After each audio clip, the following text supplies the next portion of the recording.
Jason is here. So, the microphone is on. We can do it. We can do it. Hi, I'm Jason Ward from MakingStarWars.net, and this is Rob, who loves the Bad Batch, and this is Bespin Bulletin, who loves the Bad Batch. And today they're going to be talking about the Bad Batch. Go ahead, boys. So did you see that filler episode again, Rob? Where Omega just goes on an adventure and Rekka's like, "Oh, hello there, guys. Hello." Like, do you see that? Boy, we're all together again. We're a family. No. In the episode, we had a question across his loyalties. You know, can he be trusted? Can he not be trusted? I think Crosshair's gonna die next episode because that dude is he did the right thing now. He's back, and this is not dying next episode. Yeah. Oh, I told you the fucking I know this is office stuff about the assassin guy, right? Assassin? No. Nuh-uh. I don't think so. Sure, I told you about it. Okay. So, but you can't say it on the show, or? Well, we're not embargoed. You know? Yeah, I'm not embargoed. I don't give a fuck about anything. You know what I mean? Yeah. So are you gonna say it, or do you not want to say it? I saw what you said. I'll let you say it if you want to say it. I don't know. Is anybody really dead? Has anybody ever really gone? No, not really. Not really. Exactly. So. But yeah. All right. So today we're actually not talking about the Bad Batch. We're talking about Star Wars Acolyte, the Acolyte. Yesterday there was corporate sub trade. Can we call them sub trades? Is that fair? A sub trade? Corporately run, disimpassionedly written sub trade. Yeah, there's dom trades and sub trades, right? So there we go. Yeah. And we're just the basement dwellers. There's dom batches and sub batches, right? The safe word is Kathleen Kennedy. All right, here we go. Is it that safe? Oh, it just breaks it. You're just like, oh, fuck, I'm out. Yeah, pause. Code red. You know, you trigger the algos when you say that, Jason, right? Man, should I talk about the cookie plan? Did we talk about the cookie? Let's start with the cookies before we do this. But if we say the cookie plan, do we inadvertently fuck ourselves? Yeah, we do. Let's not say. Oh, I fucking forgot. Yeah, nothing until it's complete. Okay. No cookie plan. Okay, there's the cookie plan, but we can't talk about it. Forget about it. Is amazing. Bespin, forget about it. Yeah. Never happened. As the truth says, don't say. Don't. Okay. Do not. Okay, not saying it. I'm not saying the cookie plan. Does anybody want to know what the cookie plan is? No, we can't say it. We're gonna go to Subway and buy 3 of those foot-long ones and just make Rob eat it and break his diet. Right. It's not a cookie. The Subway cookie is massive. The foot-long Subway cookie. Yeah. You think in prison Jared ever misses Subway? You think he ever misses getting like I have cookies once a week. My diet is just to work out, and I said I was going to force feed you 3 of the big cookies. Yeah, well, that's a whole nother problem. No, have you seen how they have like a 12-inch? Rob, they make like a 12-inch cookie now. I saw it on TV, and I was like, are they even pretending to be fucking, the fucking Jared bullshit? We're like, oh, eat a sub and you won't be fat. You won't be a fat fuck anymore. But they're like, here, have a 12-inch. Well, look, where did that get them? It got them in a pedophilia ring, So, dude, I was like, I thought that was gonna be like the stupidest. Like I figured, like, oh yeah, he's a piece of shit. It'll be like lighthearted true crime. I know that sounds dumb in retrospect when I say it like that, but I watched the Hulu Jared Subway documentary, and oh my god, it was like fucking disgusting. It wasn't like oh, this was that guy from all right, like one of those guys, which is kind of like how the media showed it. Oh no, he's going to Thailand and shit. I was like, it was a hard watch. And this like radio DJ lady, like he like leans over to her and he's like, hey man, these 8th graders, right? And she's like, what the fuck, dude? And then that's when she knows that like he's a fucking like disgusting person. And then she starts like, she like gets close to him so she can like gather evidence. And then the FBI turns on her and says, you were doing that illegally. And then they make her like a plant for them, but under the guise of she's in trouble. It's fucking wild. But anyways, if you like true crime, highly recommend it. All right. Star Wars The Acolyte reportedly releasing June 5th, 2024.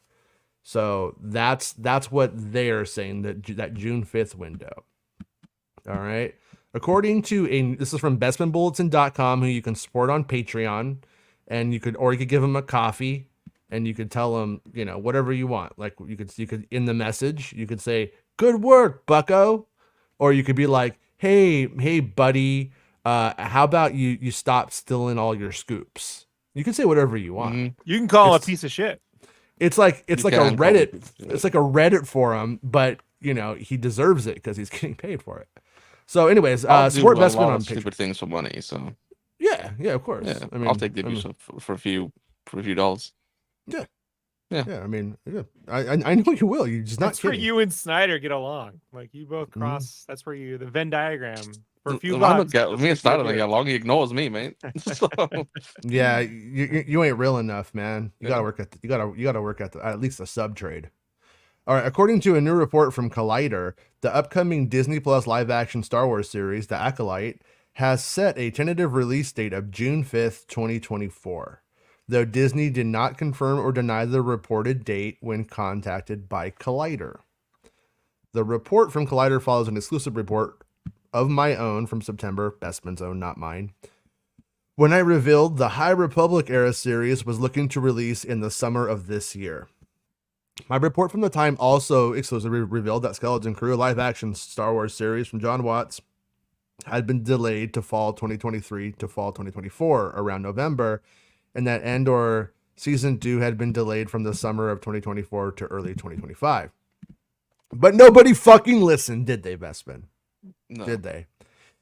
They all knew it was true. They're like, well, Except your chat, who has to hear this like pretty often. I know, but you know what?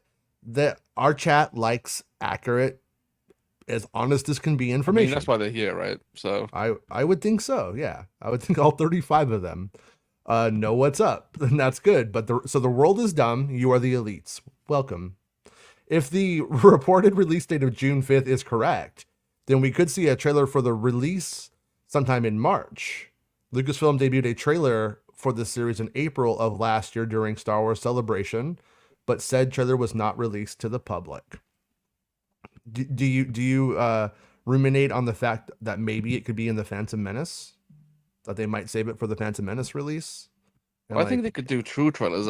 You know, I don't think we'll just be sure. stuck to one. Andor got a first look during Rogue One that was like 7 minutes, Yeah. I think. Yeah, I think we spoke about this like when they announced it, right? The Phantom Mhm. Menace re-release, that it's probably going to be tied to that because it's during the timeline is closest to the Phantom Menace, Mhm. so it would make sense. But we could because Ahsoka came out in August and we had a trailer for that in April, right? So that's Yeah. 4 months out, and we're 4 months out now. I Mhm. don't see us getting a trailer anytime soon because usually we get something, right? We get like a poster in advance. Like Obi-Wan, we had a poster. Ahsoka, we had a poster beforehand. There's usually rumblings of it. I know that Cryptic 4K guy said that stuff had been submitted for approval and review. Mhm. But yeah, so Yeah, I would guess what's his name again? What's his name? it's like Cryptic 4K quality or something. Yeah.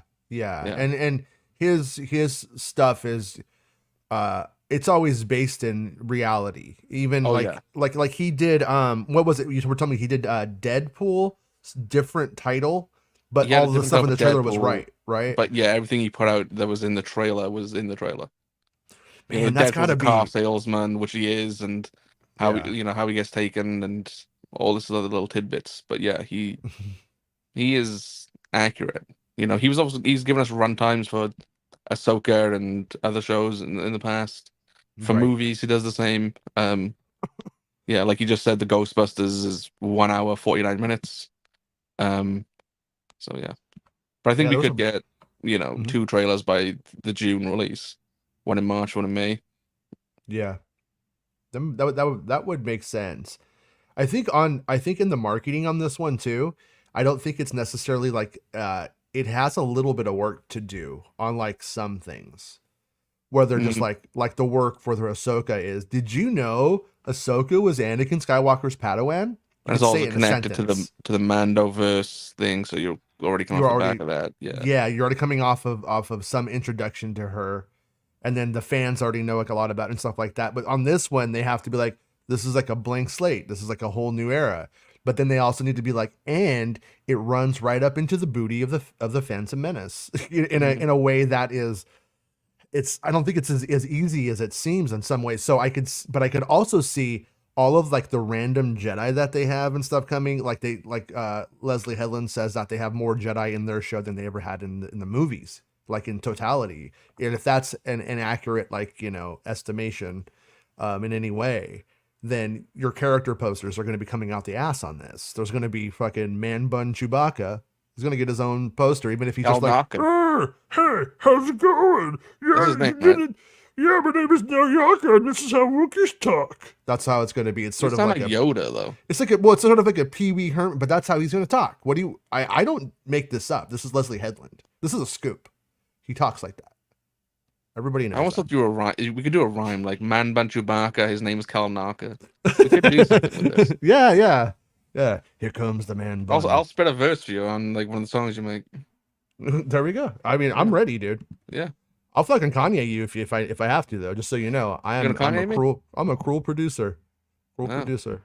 All right, the Acolyte is set during the High Republic era, which follows. Oh, this is just the normal stuff, right? Okay. Yeah. So this is, if you don't know what it is, it's just set during the High Republic era, which is 100 to 50 years before the Phantom Menace. That the series takes place. The actual timeline sounds like it's 50 years before the Phantom Menace. I think that's the most concrete thing that they've said.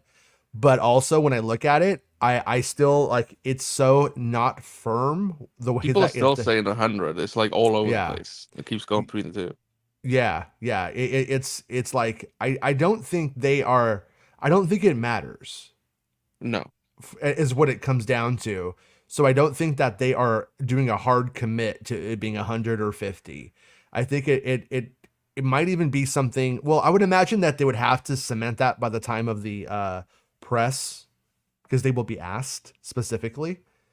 And so you would think they would have it down by then, but you could also see, like, if the show comes out and it's kind of crickets, it might be like, well, it's definitely 50 years because we just need to get this as close to that and wrap up. I wonder if they're going to treat the rollout of this not in terms of the mainline promotion and marketing.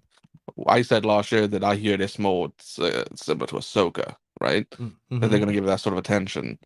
And they obviously see it as the big flagship show of the year. But in terms of when Andor was given to press, like the first 4 episodes I think they had, we had 3 when it debuted, but they had 4. That was way early. Yeah. Like, it was like a month before the show even come out. It's just to get like the positive word of mouth out. And then you had more outlets and reviewers getting it closer to the time. So you had almost like 2 or 3 waves of the positivity around the show happening. So I wonder if they're going to treat this similarly to that, because even when the show was in production last year and the year before, I was saying to you that, and probably on the show, that it's more akin to Andor in terms of how they see it in quality and the sort of audience they're hoping to get from it. Obviously, they expect they hope for more viewers than Andor, and they think that, you know, having so many Jedi and it being a Jedi-based series is going to be alluring to more people than Andor is. But I do wonder if they're going to try and go the Andor way of marketing it with reviews, because if there's a positive word of mouth, it might encourage more people to tune in. But obviously, the flip side of that is if it goes to reviewers and nobody likes it, but then there's reviews you can give it to is definitely going to give it positive thumbs up. You know, we know them. Like, the Bad Batch is a rollicking ride, you know, as Rob was doing yesterday. Yeah. I know people who didn't like Willow and gave it a good review, and and anything that they didn't like Andor and they gave it a good review. I remember you and I watching Willow and we're like, yeah, man, yeah, that's fucking cool. Yeah, fucking cool, dude. And then like about midway through, we're like, yeah, so Yeah, right. Okay, Yeah. I guess it was like so. Do you remember like when I tweeted about Willow? Like, and I think Mhm. you might have tweeted about it as well. And we Yeah, were like, we were the only people that were like, it's not good. yeah, we were the only honest ones.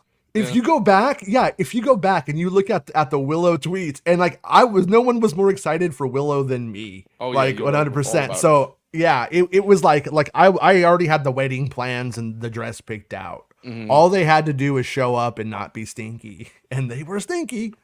So, anyways, yeah, but For I'm the proud record, Mhm. I just want it to be said that I was clowning that shit from the beginning because of John Kazan, not because it's Willow.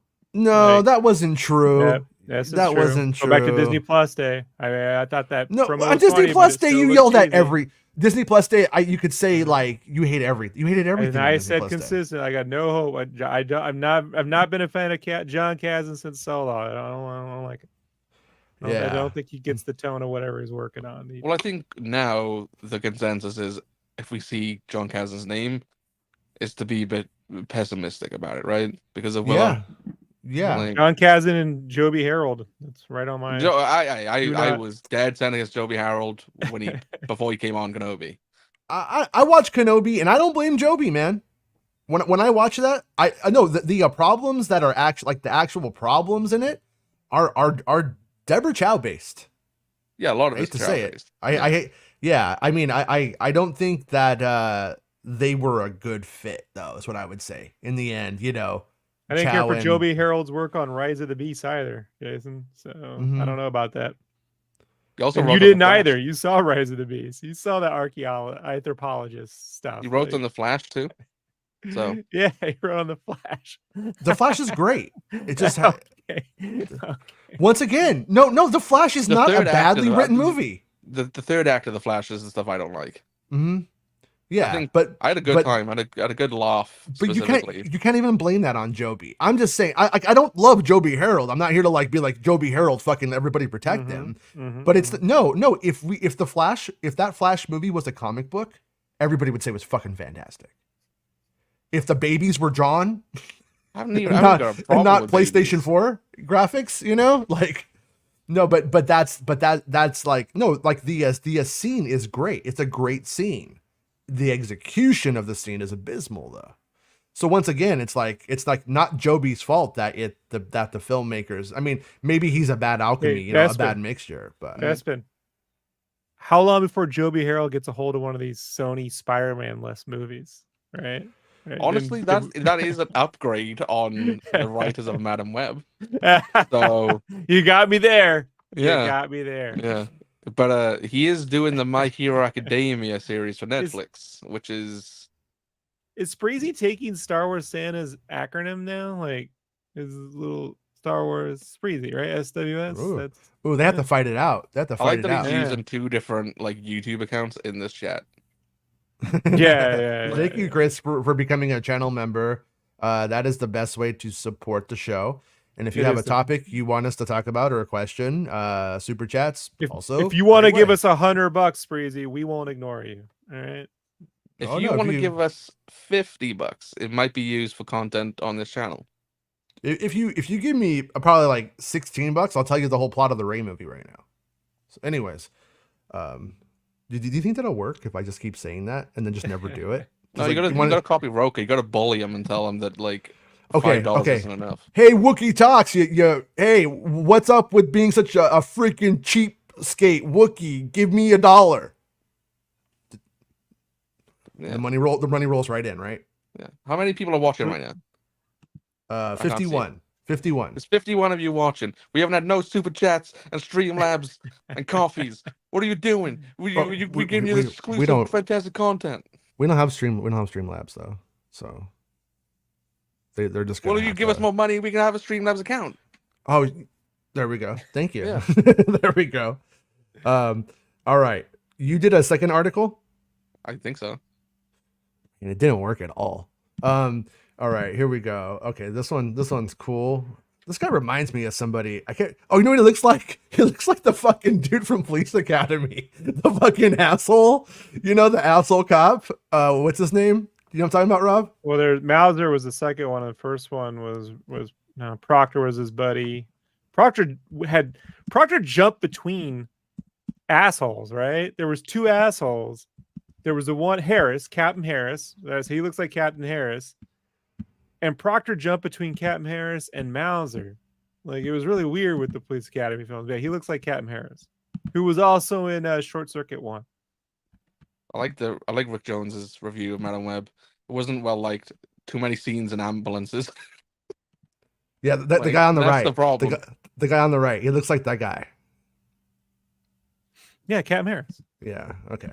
Yeah, I could remember his name. Yeah, he was in the first. They like jumped every other movie. You'd have Harris in 1, and in 3, the Mauser would show up in 2 and 4. It was really weird. Well, it's cool that he stopped being a cop and then he went and made good music, right? I mean, for the most part. Captain Okay. Harris?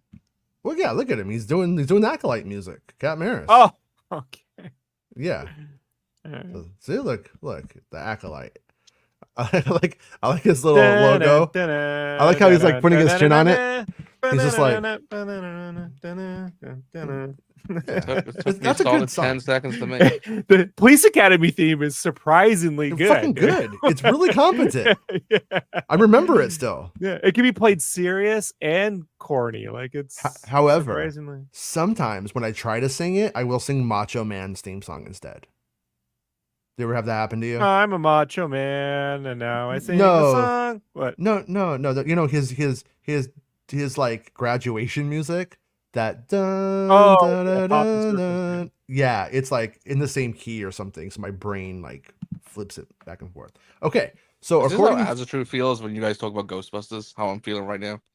maybe, but I will say film illiteracy is never an excuse, and I will also say Joby Harold wrote Rise of the Beast to form as ordered. And I think he did a good job. I think he did what they wanted him to. You're just trying to suck up to As the Truth. No, I'm not. I don't actually think Rise of the Beast is a great movie. I think Rise of the Beast is what it was supposed to be, though. As the Truth doesn't even like Rise of the Beast that much. It's just No? not Michael Bay. Oh no, he's turncoating because when that came out, he said it was great. We had him I on think the he show. thinks it's like decent, but I don't think he like thinks of it in the upper echelon of Transformers movies. To him, Michael Bay is God tier, and nothing compares. Nothing compares to you. All right. According to a report from Colliders from bestmanbulletin.com, who you can support on Patreon, Michael Abels, the composer behind the 3 feature films directed by Jordan Peele, Get Out, Us, and Nope, has scored the upcoming live-action Star Wars series, The Acolyte. Let me ask you this. Do you think he's already done it? You think it's already like... probably. You think, yeah?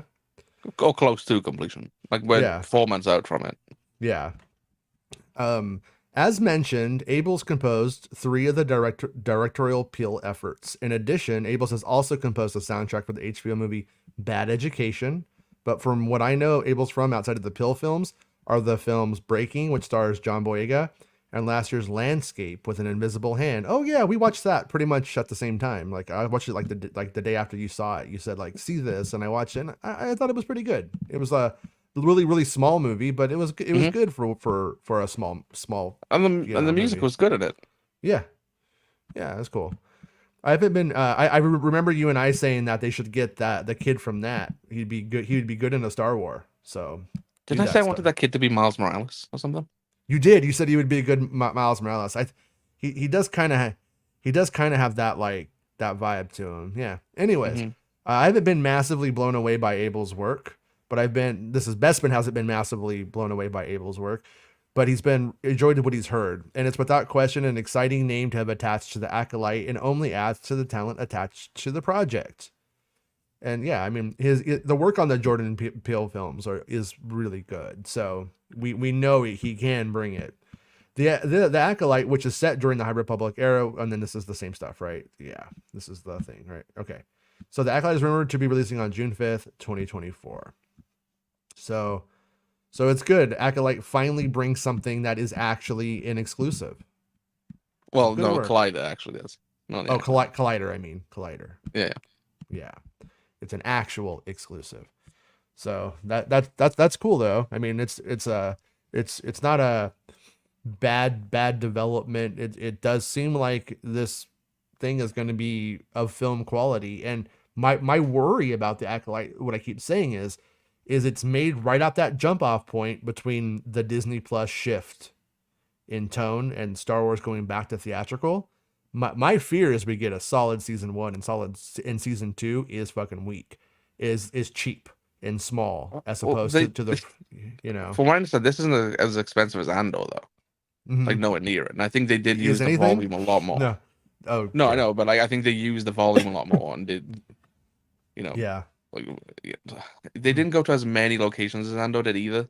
Mm-hmm. In reality, there's a lot of sets they had, but from what I understand, like the quality is supposed to be more Andor-esque, but You like wouldn't the know because visuals. you weren't built for it. You couldn't even get up there and see it. So I've seen it. I've seen it. You so know, you know, yeah, I've agree seen to it. disagree. You Yeah, know, I'm gonna go with Buggy Man. trust It He me, also takes you made right? off.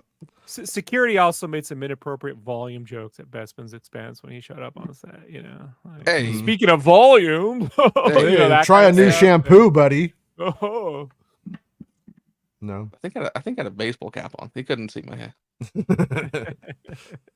There But also it was him. yeah, no, it's again, even that set was like the pictures leaked from that set. But Yeah. it's where we saw that, Stenberg and Jung Jai and Man Ban Chulbaka Kalnaka Mm-hmm. for the first time. Ran Bun Chewbacca, Kalnaka. But yeah, that Got stuff like fresh that's cool. breath like Banaka. And he'll suck a cocker. But hold on, Yeah. I get right to it. yeah, but no, the sets for Acolyte mostly were, they're nothing. It's literally the same place they filmed Willow, where they did it around here. Yeah. But like they stayed mostly inside of Shinfield, which I think has a volume, and Right. they also did go to Pinewood in the North Complex or compound Mm-hmm. specifically, and I think they might have used the volume there too, but don't expect it to be super Andor like in terms of visuals, I'd assume, but better than Mando. But you'll have locations. You'll Is have the real world locations. You're going to Yeah. Portugal. You're going to, you're going all around the UK pretty much. But just don't expect it to be the high ceiling of Andor. Like this, it is going to be done cheaper. Like Andor was made the way it was because, as Gilroy said, all the industry was just throwing money at streaming services and series for their streaming services, and Right. that just struck gold at that point for him. I think Acolyte is on the cusp of it, but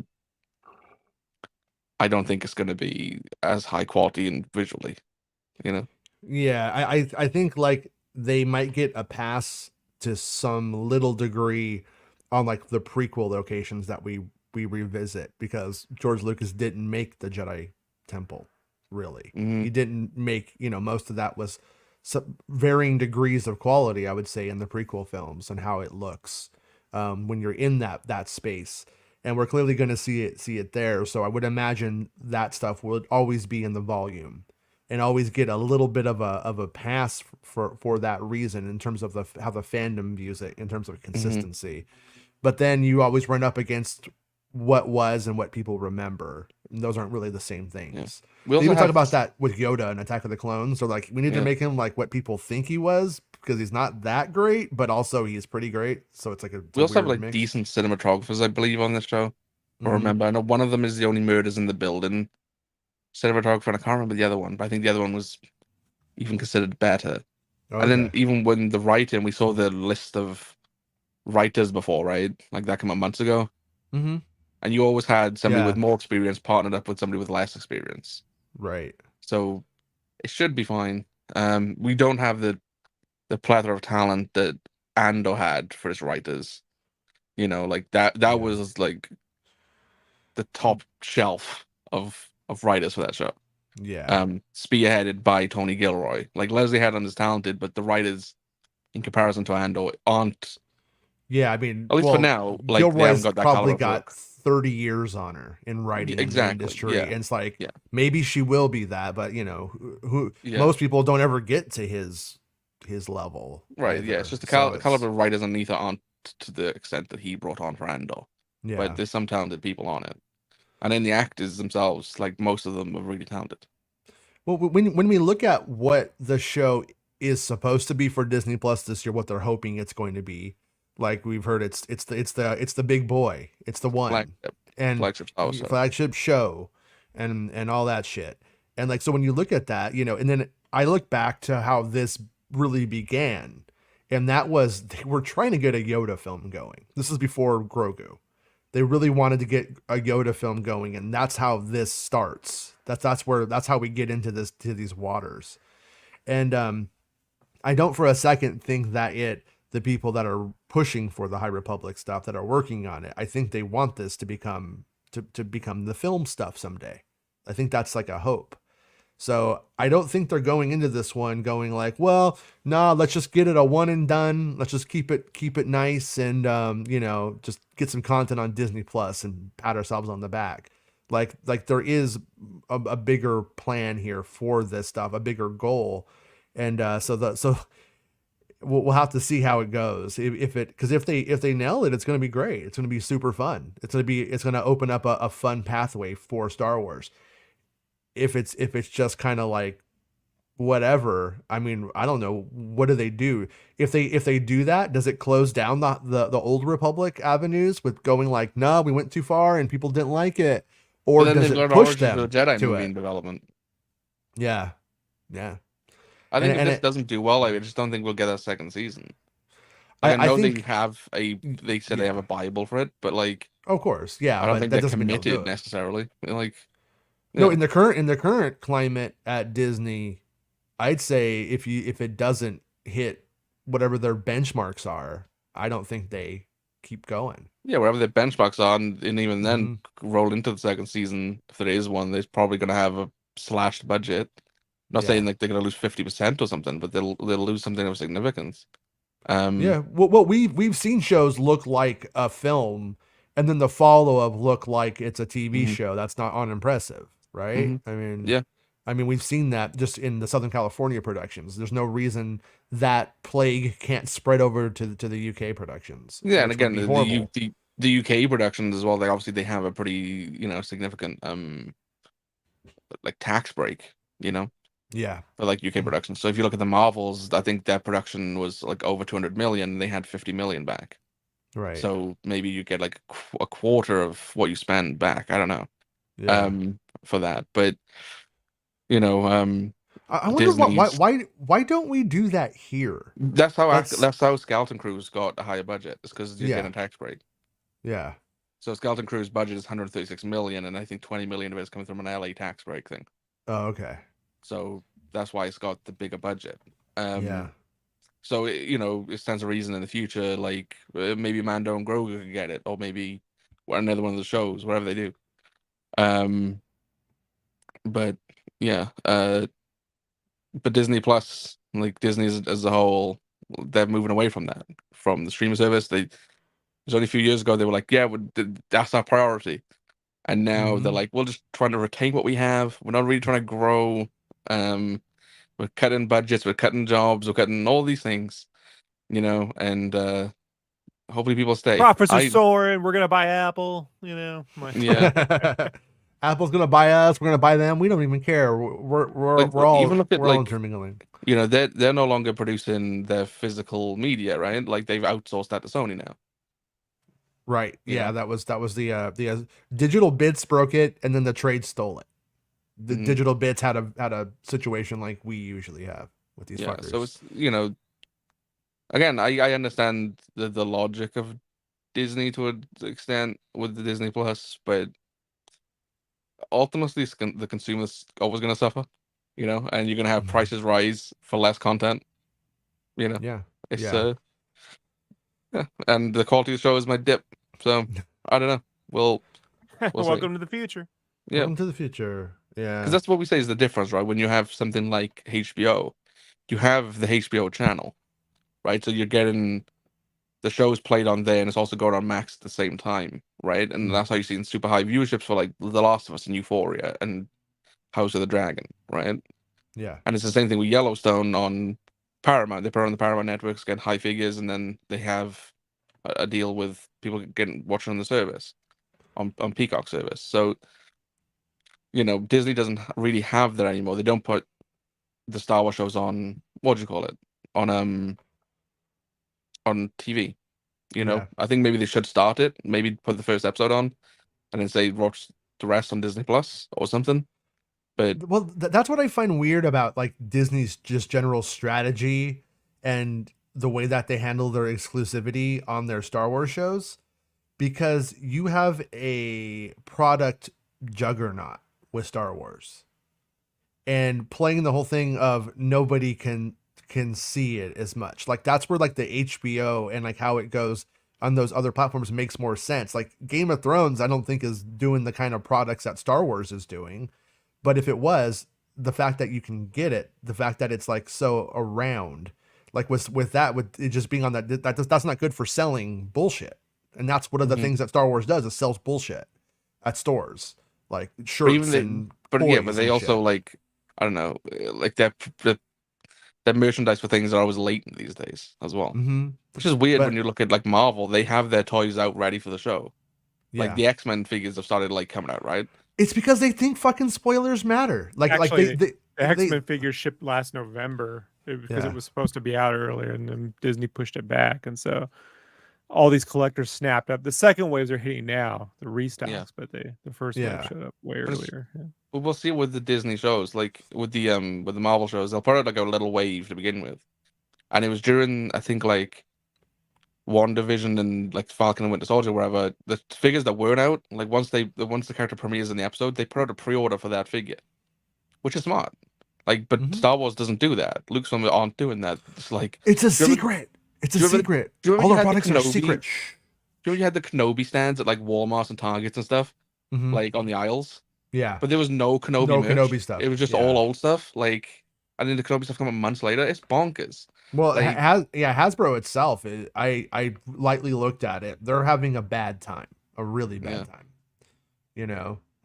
But that's the whole thing it's like they are all about secrets. Everything's got to be a secret.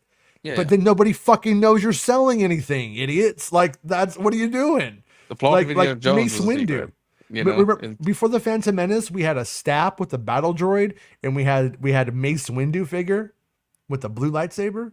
What? But it was yeah, all fun. But that's what makes people's imaginations come alive, and then that adds to engagement. Doing a yeah, whole thing like where everything's I don't even want to buy anything. I don't want to be tricked into wanting yeah. any of this bullshit ever again. That's my That was hope. that was the thing. But it's As a kid, I remember like before Attack of the Clones came out, going to a store and there's just aisle of like all this shit. I had no idea what it was. Like, obviously, I knew who Anakin is and Obi-Wan, all this stuff. There's so yeah. many like side characters and creatures and things I had no idea. Your mind would just spin from what is this, and this looks cool, and you just buy it. Yeah. And even to a degree with the more recent sequel trilogy films, they'll put out a wave before the movie, and your excitement just like sort of pushes you to buy something, Mm-hmm. and then like trust me, I have regrets. I have a Sure. bunch of Rise of Skywalker crap here that I wish I'd never bought, but you know, Mm-hmm. but I did it because you get caught up in the excitement of it. Why would I want to go? I'm not excited for a figure like 4 months a after it comes out. He's got a closet full of Dio figs, Jason. I do Dios. have a Dio. I do have a Dio. I have. It's in a box that's marked Dios and don'ts. I have. Yeah. I have Dio. I have DOA. Jana. I have Zori Bliss. Yo, that's pretty good, Rob. That is pretty good. Yeah, I have a bunch of them, and I regret it all. Oh, the one I had a good one this week too when we were playing Fortnite. It was Atrocity. Atrocity. Mm-hmm. Atrocity. That film was an atrocity. Atrocity. Yeah. Yeah. Are you guys gonna get Dune popcorn buckets? Depends No, on what she I does. don't. I have no interest in Dune. So You don't- I'm you the other don't- guy. I was like, I don't care. I mean, but you could put your wiener in it. That's the whole thing about it.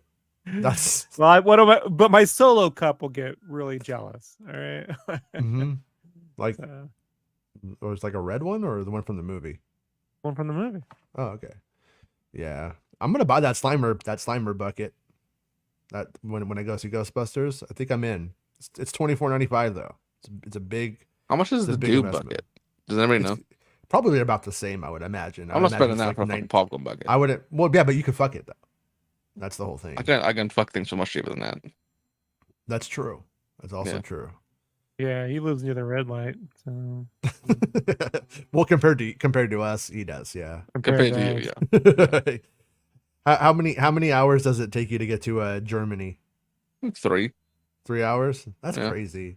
You guys should go to war more. It's just like it's convenient. You know? Go to war, yeah. Yeah, like if I could go to war with San Diego, like let's just do it. You know, it's only like 3 hours away with traffic. You know, you can't get to Disneyland from Anaheim 3 hours with some traffic. Dude. Yeah, no, I make it to like it's weird. I'll make it to Disneyland in like 15 minutes, but then it'll take me 40 minutes to get home. It's just weird. It's all weird out here, but yeah. Well, I think Acolyte. It sounds cool. It's sounding like it's gonna have promise. And when was your trailer estimation? What was your best trailer guess from earlier? I just said next month. Yeah, March. Next month in March. Yeah. I would. Yeah, I mean, 2 months is the latest they would go, right? 2 months. Yeah, I also don't think that's enough time to market it, like in the way they need to. But then again, it's them. Yeah. Well, like they did a good job with Indiana Jones. I can't lie. With Indiana Jones, like I saw that shit everywhere. Like the only thing what it did wrong was it was just very familiar. So I think it was easy to overlook. Yeah, but also in the marketing for Indiana Jones, they tried to like do the Star Wars thing with secrets. Yeah, secrets. Yeah. No, yeah, it's like nobody fucking. It's all this whole company's like philosophy is based off of a guy talking about how amazing it was when he saw Luke no, I am your father in 30 years ago. And it's like, no, that's not how it really happened though. It was amazing. I'm not saying that, but it was like, I was a little kid and I knew Darth Vader was Luke's father without ever having seen the movie because it was that big. The secret didn't matter. It never fucking matters. But I've been saying this on the show for years, Jason. Like when we were kids, when kids talked about movies, they talked about the greatest spoiler in the film. They'll say, yeah, in Jaws, this guy gets eaten in half, and then they blow it up, and you're like, oh, I gotta go see that. It was fucking sweet when Optimus Prime died. Yeah, that's like the first thing you heard that Monday. That's why you went to see them, and you were waiting for those moments. You weren't like, oh, it's ruined. It was early FOMO, right, Rob? Early FOMO. This all starts with the Phantom Menace. This stuff, this modern version of keep it secret is the fan. And has it worked out for any Star Wars fan? Has anyone been happy they kept it secret? Nothing. Spoilers always get out, and it's never a secret. And then now they spend all their time marketing. Yeah. Now they spend all their time fan theory, and they come up with like way better versions in their mind than what they're ever going to see on screen. You know, and then they're always let down. Like it happens every time, man. It's just a rinse, repeat. You know. A big problem, even with Acolyte at this very minute, it's happening. It's that there is a promise about what the show is that is created by the culture and not the corporation. And the corporation's not going to go make what the culture is promising. They're going to make what they made. But with these like little tiny blurbs, and then all that, people are just fucking go look at the featured images for it, and you're gonna find Darth Plagueis in fucking half of it. You know what I mean? Probably. And if you know what? Yeah, so they need to say, if he's in it, by all means play the game. If he's not in it, fucking crush that now. Get thee behind me, Satan, because it's not gonna help you. You know. But here we are in 2024, and we still have trust fund babies at Disney that got their jobs at Lucasfilm because they just knew the right person, and they don't know what they're fucking doing, and they don't understand what they're selling. Some of them don't even understand what they're writing sometimes, I think, but here we are. But Ben says, well, Jason, just like basic fan math, not to go super nerd here, but it's just like, if it's 50 years prior to the Phantom Menace dealing with Sith Plagueis, should be in it, right? No, not necessarily, because we don't know how long Darth Plagueis in canon, I don't care about some book by James Luceno that was written 10 years ago. It doesn't matter now. It's completely wiped clean. for they could say Darth Plagueis was a Sith Lord for 6 months if they want to. Not saying they would or they should, but it's fucking possible. It's as possible as not. Because it's not real and they're making it up now. So yeah, you would Do you think these people will lose their absolute shit if Amanda Stenberg became Darth Plagueis? Yeah, and that could happen. That's fucking on the table. You know? And she might be like, yeah, I identify as he. And then the people will lose their shit because they just learned what pronouns are. So it's gonna be a fucking an interesting experiment to watch, or whatever, observation to watch how they handle this stuff, because the Darth Plagueis stuff is what everybody wants. It's what they wanted in the sequel trilogy. It's what they thought would be like. It's an obvious but good idea. It's why George Lucas fucking did it for the most part, I have to assume.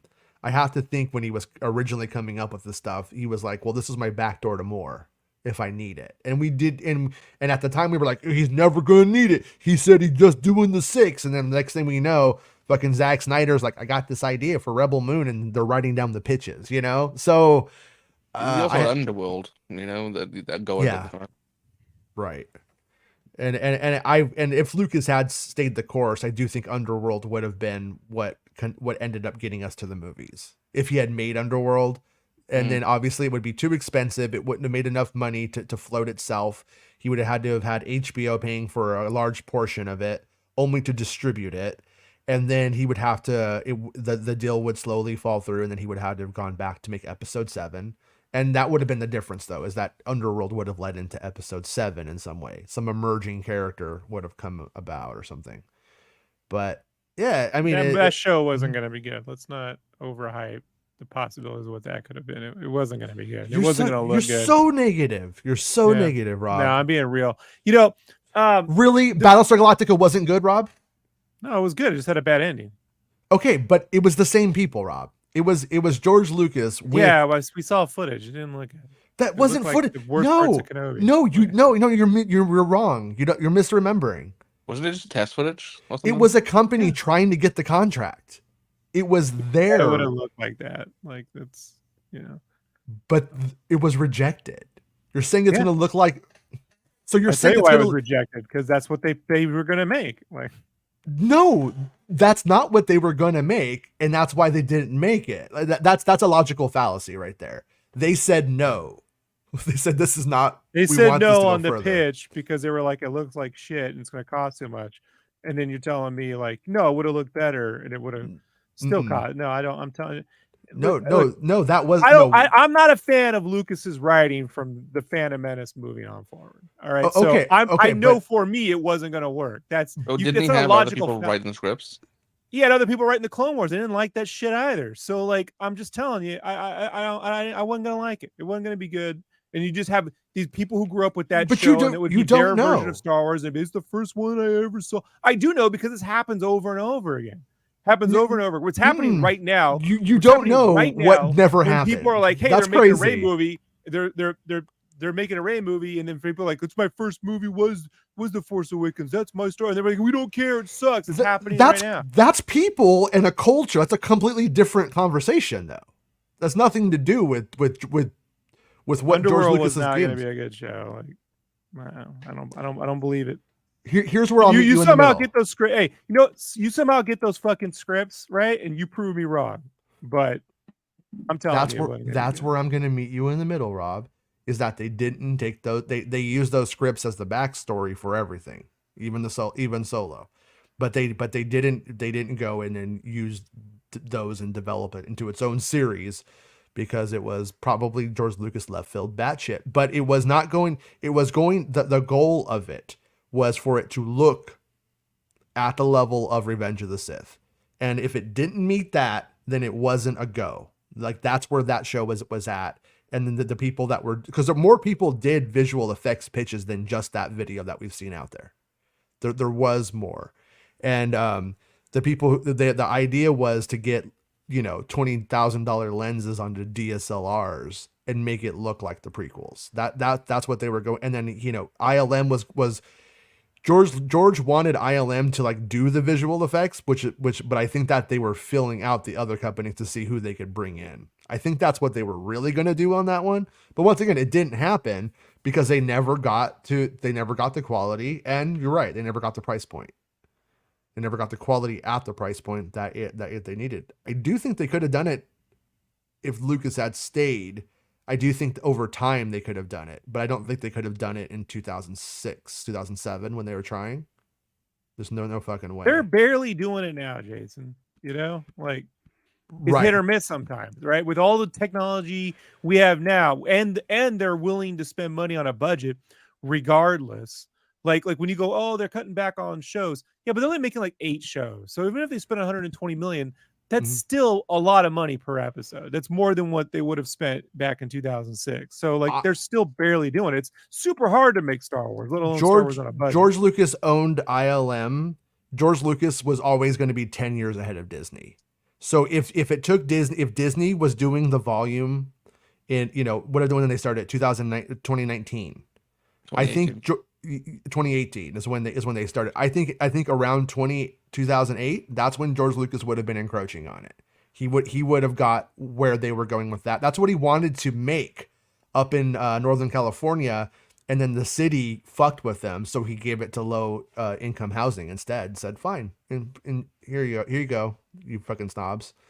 And they tried to shake him down, but I don't think it would have taken George as long as it took Disney to get there. But at the same time, it would have what Kenobi looks like, the stuff that drove you crazy in Kenobi.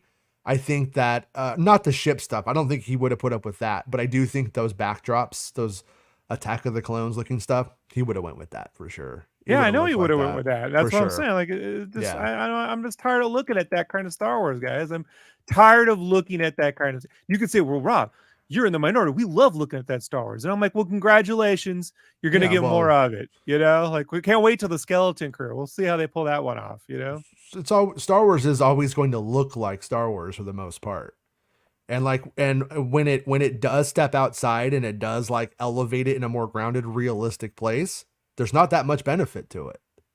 You got Attitude complaining, that's not my Coruscant, you know, like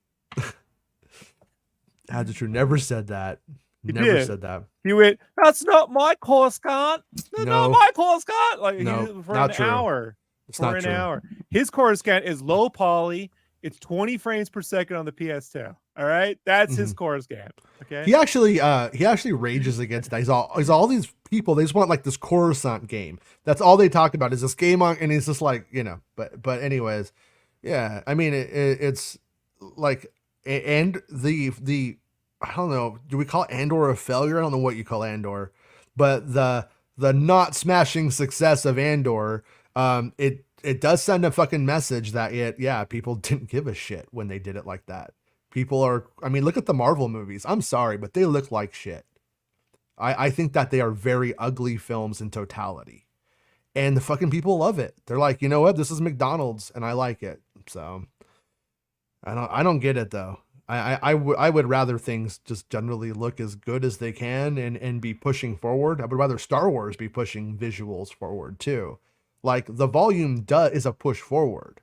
But then they obviously also saw, oh, how lazy can we get with it? That's the problem. They were like, that's the problem. Just like when George pushed the blue screen too much. Let's do the whole movie blue screen. You're like, why, man? Why? You know, why are you doing this? You're out in Australia. You could shoot amazing vistas for these desert planets. You're still going to, but no, you got to do them in a warehouse. No. They did go and do that. They went and shot it all, but then they put it together. You know what I mean? With his little editing. The weakest Jedi visual. Running against battle droids, Braveheart wannabe sequence ever put to film. Oh no, he didn't even do it. He didn't even do it. He was just like, yeah, I'm just gonna fucking set up the shot. There you go. Leave me alone. You could tell he didn't want to make Braveheart, every Force.net fucking video of Jedis all running with lightsabers and shit. Yeah. And then we got the real one. You're like, oh no. No, because he didn't, because that wasn't what he was doing, and he didn't want to do it. He still put one in the film. Yeah, no, he executed it like dog crap. Like I said, that was the fucking leave me alone. That's what I call that shot. It's the fucking leave me alone shot. Like I did a lot of money to be doing that. Wasting But Rob's I also don't think that that is that worth it. Like in this Acolyte thing, when I see 15 lights, when I see in the Acolyte trailer fucking 20 lightsabers in frame, I think that looks fucking awful. I don't think it looks good. I don't think it looks was good. executed well in the shot we saw. It just depends on who executes. No, well, that's once again an unfair metric. Like if it's It was executed good, well in that Knights of the Old no, it Republic wasn't. CGI It trailer. looks like dog shit in that. No, that looks bad. Trailer, that looked good, dude. No, it's the fucking CGI one that was dope. The one that no, it's like it? I'm looking at a fucking Christmas tree. It does not. The shots don't read. I'm sorry. I just do not believe that a lot of lightsabers in frame. I think it sounds fucking badass, like Mountain Dew. It's like Mountain Dew badass Star Wars. But in reality, when you drink Mountain Dew, do you feel badass? No, you just feel disgusting because it's not that great. And like, no, it never. I never ever have seen them put 20 lightsabers in any frame and it not look like a fucking light bright pussy. You know what I mean? It just looks stupid to me. I don't think it. I don't think it ever works. I don't think they. And if Acolyte does it, cool. But I just think it's a fucking checkboxy. A bunch of stuff is good. I'm sorry. When I watch the Lord of the Rings movies now, and I see like 50,000 little fucking like Age of Empires guys in frame, I'm like, this is fucking stupid and boring, and it doesn't like. Jason was looking forward to the Clone Wars show, but he hates the Lord of the Rings from the early 2000s, because it looks dumb. You got me. I mean, on that one. So as an artist, have you ever heard of shot composition? Because that's what I'm talking about. No, never heard of shot composition, Jason. It's a complete. That's completely never what I'm heard talking. The rule of thirds, or breaking the line, crossing the stream. Never heard any of this shit. Yeah, no, but that's what I am talking about. You're just like Clone Wars looks dumb, therefore Lord of the Rings looks good, and that's not what. That's not true. Yeah. No, if Lord of the Rings was if Peter Jackson made that Lord of the Rings horrible today, shot composition, he would not. He tried making another Lord of the Rings. It was bad. Like he got one shot at it and he did good. That Hobbit stuff is awful. Yeah. But we know that one was a disimpassioned. I just have to make it fucking endeavor or whatever. I don't think that was disimpassioned like endeavor for him. I think he did care, but they went too digital with it. Like for me. Yeah. It was boring. I mean, they washed dishes for 40 minutes or something. I just remember that was really long. He lost all that weight and put it right back on because of that movie. So. That'll do that to you. But no, I mean, like I just don't think that neon lines that don't come out symmetrical and that are not, you know what I mean? They move. They're constantly moving. Look, Dave Dorman's painted plenty of covers that have brilliant lightsabers all over it. It depends on value, temperature, tone, right? And it also depends on the execution of the scene as a totality, not just the visual. So, like, and a lot of those were just played as goofy in the prequels and everything. And what we've seen in that Acolyte trailer, it didn't play that much different. I'm going to be honest with you. It was shocking to me. I probably even more than you guys at the time were looking forward to this more than anything, given that, well, what would someone, with some real talent who grew up with the prequels do with that material, right? In a more serious, not in an Andor way, just in an Empire Strikes Back way, right? And then we saw that preview trailer and I'm like, man, this looks more like Hallmark Star Wars. I'm not getting whatever. And they're right not to show that trailer if it was just because visual effects weren't complete, blah blah blah blah blah. We're also seeing that trailer through a cam, like somebody's shaky cam. Yeah, but I can discern the difference. I've seen plenty of shaky cam trailers to know the difference in what I'm looking at. Okay, so but in terms of, can you put blue and green sabers lined up and yellow and make it work, and purple, and it's you can, but you have to pull. That's where color without everybody seeming overly posed, like they're on a Marvel. Well, that's movie direction. Poster. That's direction. Yeah, I know, but that's also like a part of the execution of it. Is, does this make any sense that they're even looking how they're looking right now?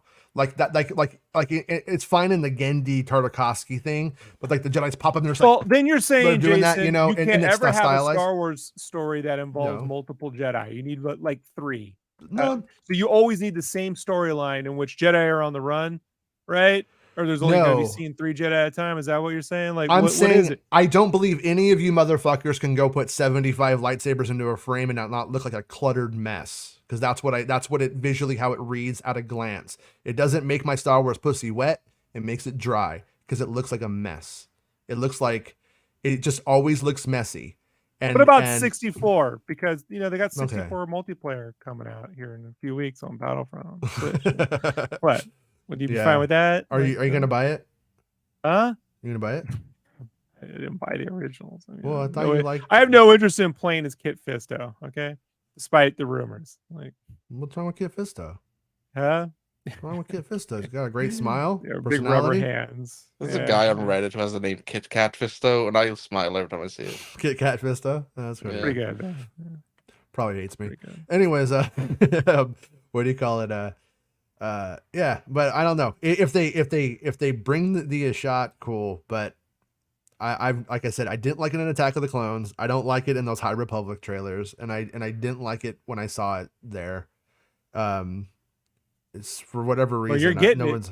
You're getting I it don't- whether you like, want it or not. Oh yeah, The Acolyte no. doesn't look that bad. Like I said, I was in the room to see the trailer, and it just Yeah. looks like a Star Wars TV show, but it looks above what we've had for the LA productions. But it's a Okay. TV show. I don't expect it to be Correct. fucking 200 million for every episode. Like, expectations need to be lowered for a TV series, especially Right. the way Disney operated now. Yeah.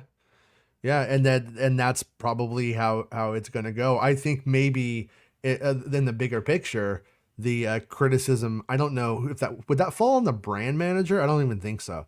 But it's like maybe you shouldn't do that in the if the thing cannot be pulled off on the TV show, maybe you shouldn't do it. And if it requires it to be a film budget and a film thing, maybe you should save that stuff and not let it happen on Disney Plus and make it happen in the film. That's how I felt about Kenobi. And I'm not saying this is the people in this chat. I have no idea, right?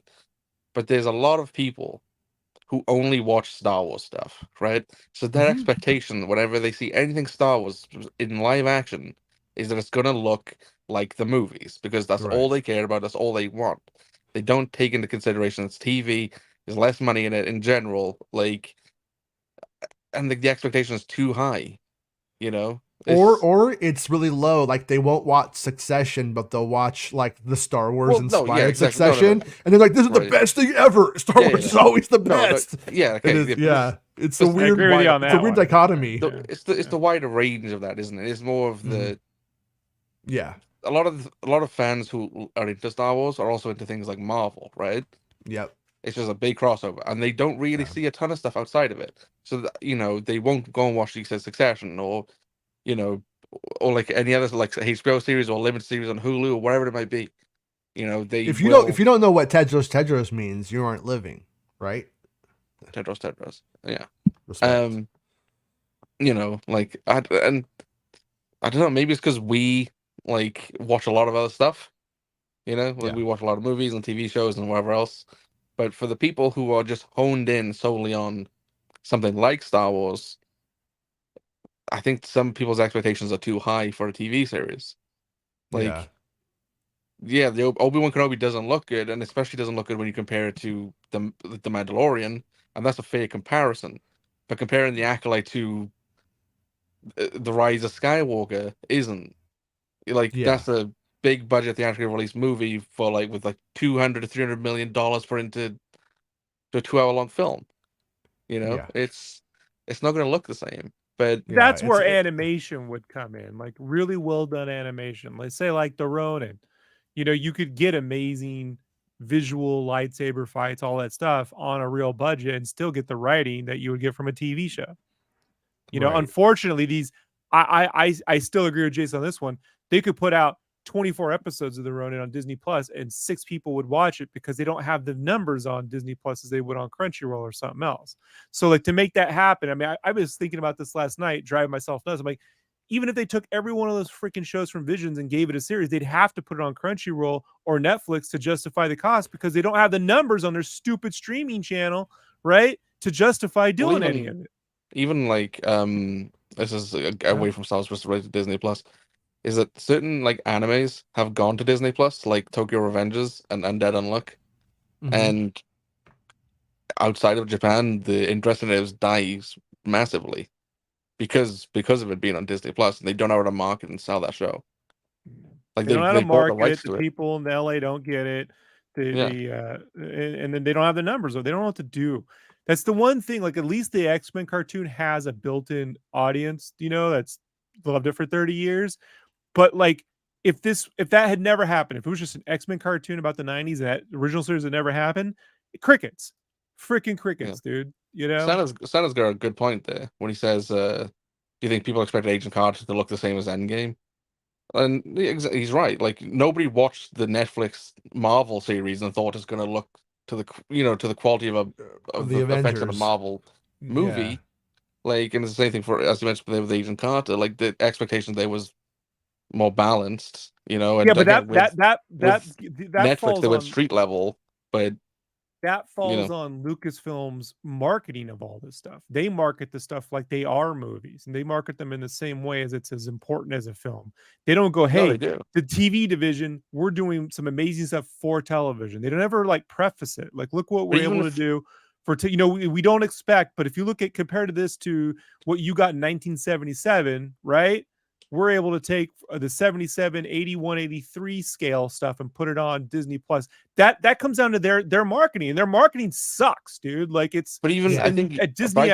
Disney has the worst marketing, dude. Probably in some ways, definitely worse than Sony, because Sony knew how to market Spider-Verse. but I think You know what I even mean? if Disney let people know in advance that, like, hey, yeah, this doesn't have a huge budget, blah blah blah, showed still images of it, showed video of it, wherever it might be, people will still be like, no, this looks like shit because it's not the movie, because it doesn't have the movie budget. People will still do that. Yeah, but if you put it next to frames of the original trilogy, it holds up really well.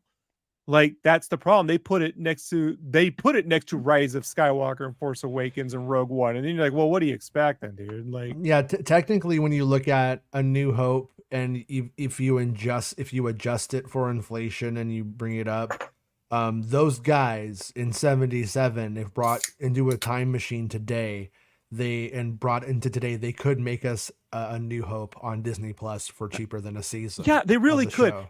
Here's a good example. Like, I'm not a huge fan of the Book of Boba Fett, but I stand by that. Those twin huts, the visual effects on those twin hut Mhm. was freaking brilliant. You put that next to even so you do a making of, you go, okay, check this out. This It's show's better coming out, than Book of Boba Fett, better than the right? movies. Better than You Jabba show in the movies. you show Jabba in the movie. You Yeah. show Jabba in the special edition. You show Jabba in the re-release, where they fixed it, right? Jabba in the Mhm. prequel, and then you put these ones. Say, look what we're able to do on like, that's what you compare it to stuff from 30 years ago. You don't compare it to stuff now. And then you say, yeah, could we do this now? No, we can't do it every frame because it's expensive. But look what we are able to do. Like, and that was the thing that Lucas was always able to communicate really well, was what he was able to do with, even in the realm of digital effects. Does it comparable? No, but we're pushing it. Like, that was where I did give him a pass on the prequels. Like, yeah, I wish he went with film, but he's dead set on the digital, and for digital, he is pushing it way further than anyone else. It doesn't look, at no point did Attack of the Clones, Revenge of the Sith look like a digital TV show like Farscape or Babylon 5. You know what I mean? Like, it didn't look like No. that. Like, but he was good at keeping those expectations in check, and they're just unable to communicate that at all. I think Yeah. if they say anything good as it's as good, or I think they see that as some weird form of a weakness or something. I don't know. I'm speculating, but yeah. I think that when you have like the climate on the internet that we have, they choose to look at the people who kiss their butts as being like, that's the real fans, and then they use the fandom menace cretins, dog shit, fucking breath, fucking idiots as, oh, if there's any criticism about us, then it's them and it belongs to them. If you see it And like in it's that like side of the fandom, the side that like just toss them off. Mhm. Like we Yeah. got It's like not during constructive. no during some of the shows, they were like, you weren't allowed to have an opinion or be negative or critique something. Like, you Mhm. like they don't want any nuance around it. It's like, no, all of Our Star Wars own is audience good. turned on me during Book of Boba Fett. You Right remember now, that? right? Yeah. It's just, but that's the thing. Like, it's just, now they're all like, "Oh, it wasn't that great," but at that's the the thing. You time, just see man, that one side of like I don't know if toxic positivity is the right term for it, but like There's the side that push the positivity, and everything is good. Everything has to be good. Everything is fantastic. We can't criticize it at all. It's disingenuous and it's a Yeah. fucking lie. I Like mean, everything that it's they've put it's out, as like a lie like that is as bad as a fandom menace lie saying that the Acolyte never filmed and it owes tax money. You know what I mean? It's as bad as that. I like Jon Favreau as a director. I'm glad he created the Mandalorian series, but I hope to fucking God that he takes some criticism of the Book of Boba Fett and the Mandalorian season 3 and takes him to the Mandalorian Grogu or the fourth season of Mando, wherever it may be. I hope he's taking that on board, and it's not just Disney over there and Luke's over there. Like, you did a fantastic job, John. We got X amount of viewers on Disney Plus. Look at what the fans are saying. Great job. They're all screaming the nut off you at Star Wars Celebration. Like, I hope he's taking the rough with the smooth, because there's things that need to be worked on. Same thing with Dave Filoni. Like, Ahsoka got worse as it went on. And I'm not saying Ahsoka was bad by any means at all. I like the Ahsoka series. But the last couple of episodes, it teetered off. Like, whether that's in the choreography of the show or like the writing After of the the show. fifth episode, it's largely unwatchable in some spots. He needs to take that criticism on board for when he goes and works on the second season of that. You know, like, and especially if he's going to go and work on a film, he needs to, you know, understand the criticisms of his projects. You know, like he's transitioning from being this long-term animated director and showrunner into being a live-action director. Like, that's been a long process. Just re-listened to an interview with Brad Bird on the Light the Fuse podcast. They re-released an interview he did in 2019, and he was talking about going from being an animation director, you know, having done Iron Giant theatrically, you know, and then Incredibles and Ratatouille, to going to live action on the Mission Impossible film, and what that transition was like. And he's like, you know, part of it was like, he's like, you know, he's a student of film, and he could tell you all about the different shots, compositions, blah, blah, blah, blah. But he had no experience for what's that like to actually be there on set for that day, to get those shots, to get the crew. And, you know, and he did run into problems where he wanted to get certain shots and the crew was like, oh yeah, we'll do that. And then they just were pushing it off until it would never happen. And like, how to assert yourself on a set to get what you want. You know, how do you get 50 to 100 people on set to move that day? That's not animation. Animation is like, you give notes, it goes back, and then you got weeks, you know, like, no, we got 30 minutes, sometimes an hour, you know, sometimes 5 minutes to get the shot. Like, that is a totally different skill set, you know. And I don't know how Filoni is on set, but everything I've seen from the guy, he's not a giant, like, assertive dude, you know. Like, I don't know how. You don't know. I met him at D23. He was a nice guy. I also think he was going to he was a candidate for sequel trilogy films. And it's kind of, I kind of, honestly, if you asked me back then, will Brad Bird make a Star Wars movie? I would have been like, yeah, he's totally going to make one. I'm surprised he hasn't, you know, by now. Well, he did Is he out? Is he out with them or something? Or I think if Tomorrowland was received well, he might have done more. Yeah.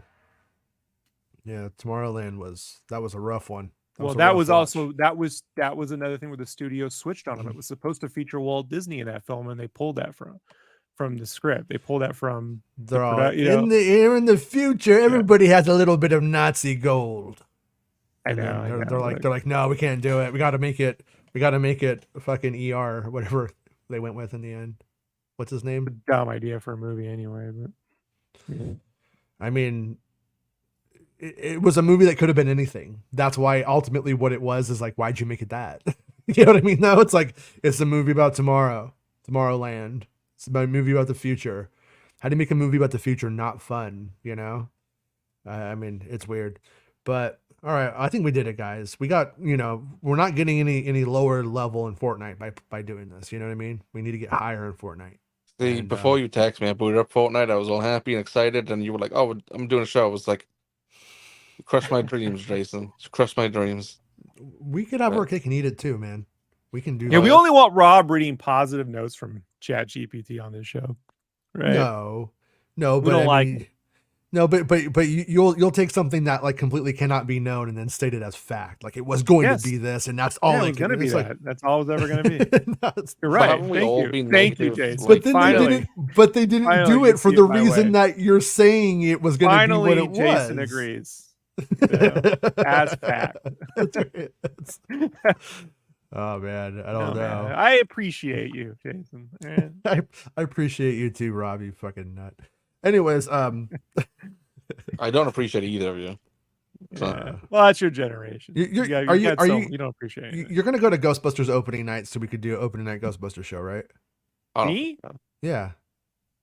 Yeah. I'll do Ghostbusters. You'll do it. You'll do it for okay, good. Yeah. How often do we get a Ghostbusters film? Huh? Every 2 years now. Every 2 years. every Star Wars calendar, basically. You know. Shut up. But no, they put we're getting to more than Star Wars. Did you see all the posters today, Rob? That came out. Yeah, I mean, they looked all right. I don't think Phoebe's the protagonist of this one. I think they regulated it just to the ensemble cast. I don't think they're going Paul Rudd. Force Awakens. Paul Rudd's front and center. Hey, look, if we get more Carrie Coon, you're not going to hear any complaints from Rob. And she's in my top. You know, she's up there. That surprises me. That surprises me. You know what? It surprises me too. She's got something. I'm not 14, Best. No, she was in Leftovers, right? Leftovers, yeah, and insanely attractive in the Leftovers. I can't explain it. It's not my type. Okay, yeah. It's not my type, but it's something. She's got something. She got something about her. If I ever had to root for the proletariat, you know. I will say though, in Ghostbusters, not loving how they're handling her character in the big picture. She's not funny. She's not a comedian in that way. So, but I don't think they really know what to do with her. She's just kind of like. Well, she needs to be the Venkman. She plays deadpan perfect, and she does a lot of that kind of like straight face sort of like humor. Yeah. In Gilded Age, when she's going there. So like I think she needs to call out the eccentricities of the moment, like in that Han Solo Paul Rudd's way. more like Dan Aykroyd, you know, is more of a Ray-ish kind of character.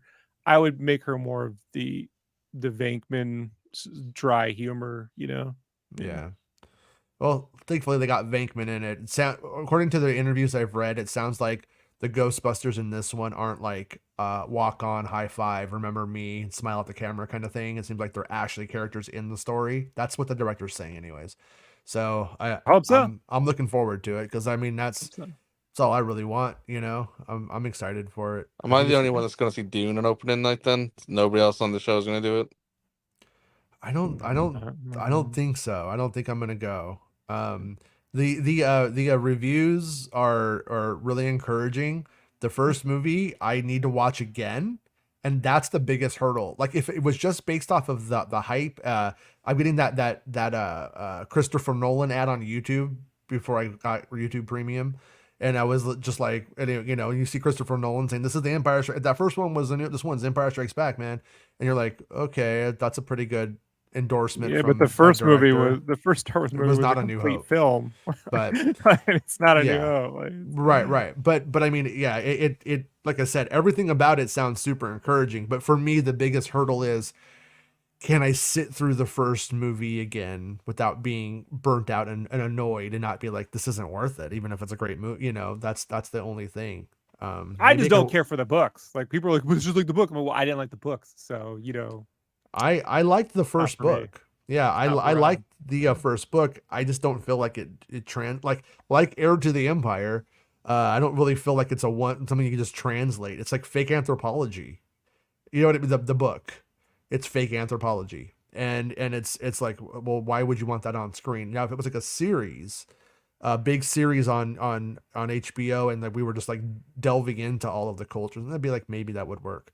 You know, when it comes to Isaac Asimov, I'm not even a fan of the Foundation books. I like the Caves of Steel detective thing. So I'm not, you know, it's just, I'm not into, very rarely do I like big world building. That's why I don't like the prequels. I'm like, this is all world building. It's no real person, you know, boot on the ground.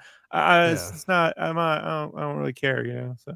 I like world building when then what was built is fun to play in for a little while, when they give you some of that. That's desert. I come from a desert town too, so I'm really biased on. I'm like, I just don't want to hang on that fucking desert. I like sand, and you know, not interested. Maybe if there was pod I don't think the Star Wars shit is gonna work out for you. Yeah, you know what? There were no deserts in Andor. You know, I'll give him this. Jeddah, I thought was really well executed. Rob, I think you're Rogue overlooking One. the socio-political climate of that show. Andor grew up in a food desert. Oh, You wanna- breaking news! You want to say you're sorry? Breaking news right at the end. Okay. Engoron denied Trump's request to stay the $350 million judgment. God. Oh, well, everybody go over to the GoFundMe. We need to give the billionaire some money so he can pay his bills. I hope he has a stroke. He's just a rich, good businessman, and nothing could stop him. Yeah. So, yeah. I don't know. I would love to Mace Windu fucking Donald Trump someday. You know, he'd be all, it's treason then. All right, the only thing we're talking about is Star Wars. Like this. Thank you, Wookiee Talks. And that is sorry. my life. Then end it now, please. Sorry you didn't get to go to the movies and see Sydney Sweeney. I think it'll work out for you eventually, though. I'm sure you could just watch some like Sydney Sweeney supercuts of something on YouTube. There's got to be some good ones. So respect. Not All on right. YouTube. Not on YouTube. All right. What Live Leak or what was one of those sites? E-Bombs World. E-Bombs World. Oh man, I love E-Bombs World. Those freebooting thieves. All right. Well, yeah, we did it, guys. Let's go. I'm hungry. I want to eat me a pig's head. What are you guys gonna eat? You guys gonna eat anything? Pig's head, maybe. Memorial Guard. Yeah. All right. Before we go, doing popcorn bucket. okay. You know that movie Alive where they have to eat the people. You know that they did. Okay. So what alien from Star Wars would you eat if you had to eat one? You've crashed in your spaceship. And you know what I mean? And you can't just say Bix, not fair. Also a little bit weird. I wasn't gonna Not say really Bix. an alien. I wasn't gonna say Vix. Yeah, okay. I was gonna say the chick from Boba Fett. Like I can't remember the name. She like has the cantina. The cantina? You're gonna eat a human for food? No, I'm not gonna eat the human. Oh, he's gonna eat a big ass titty is what he's gonna eat. I see where he's going with that. Okay. Yeah. Do you know one about like she was in Footloose or was it Footloose Flashdance? She was in one of them. Jennifer Beals. Yeah. Jennifer Beals. Yeah. Specifically as that alien. Because I have to hit the alien criteria. Well, we tricked you because we're not gonna answer, and you're Army Hammer now. No, I mean, I did tell you what part I was going to eat and how I'm going to eat it. You're Bespin Hammer. No. Bespy Hammer. Bespy Hammer. Yeah, I like it. I would totally eat a 9-num because I bet they taste like sushi. But yeah, a little laugh. I'm like, oh, I'm gonna I'm gonna eat your pussy face out right now. You're dead, 9-num. You're fucking dead. But Rob, answer, Rob. Come on, you know, Rob. You thought about this. You know what alien? What alien would you eat? Alien would I eat, dude? Yeah, like I'd eat a Yoda. I'd eat a Yoda. Little Yoda jerky. Yeah. You would do something weird like that. We'd be like, we'd be like on the side of the thing, and I'm just fucking eating it raw, like biting into it. This guy has a fucking big old titty on like a skewer, and Rob's over here like space foil or something. Making jerky. Yeah, I think that porgs makes would sense. be nice to eat. I think though, like it's probably the closest thing. I think they'd be oily though. I think they'd be like an oily. Oh man, midi-chlorians are an aphrodisiac. So I'm telling you, you feed that little Yoda to a chick, you're gonna be in good position. Like the way I'm eating like Jennifer Beal isn't the way I'm gonna eat this pork, right? Like I'm eating it in two different ways. So right. Yeah. Probably would eat a pork though. If Chewbacca likes them, they're let me eat a probably pork. good. When I went to the 4DX Revenge or the Last Jedi, when Chewbacca is cooking the pork, they blew the scent of sweet hickory barbecue sauce throughout the place. Okay, that's it. I want to eat a pork. So, yeah, I mean, I don't like barbecue sauce. I'm not eating this pork. I meant like a sentient being equivalent. You haven't had to the real movie barbecue Alive. sauce, do we? I have. He's convinced me. He convinced me that he has. He just doesn't like good food. I showed you, like I told you, there's an American thing, No, right? Where like but you've had it at McDonald's, dude. I've had it more than just McDonald's. McDonald's barbecue sauce is good. Man of the people. Where else have you had barbecue sauce, Bethany? Where? Like restaurants, and like I've bought it from like homemade. Like no place in Europe has good barbecue sauce. I'm just telling you. It's like when you try to get good guacamole in Germany. Good luck. Like it's not happening. It's not, You can't my even, you can't buddy- even my get buddy it lived outside there California, as far as for I'm almost concerned. 20 years, and he had to grow his own jalapenos because their so-called chilies ain't the same thing. Like, Yeah. so it's not the same. You need mesquite, you know, you need wood chips. It's a whole thing, man. You guys don't get, like, even Australians. He's you ever really watch Special proving the Stuff? fact that he would make Yoda jerky. He's really proving it right now. I 100% would make you a jerky. Yeah, mince jerky. All right, here we go, guys. Let's fucking call it. I'll see everybody tomorrow. Got Bye. it. Bye, everybody. Be good.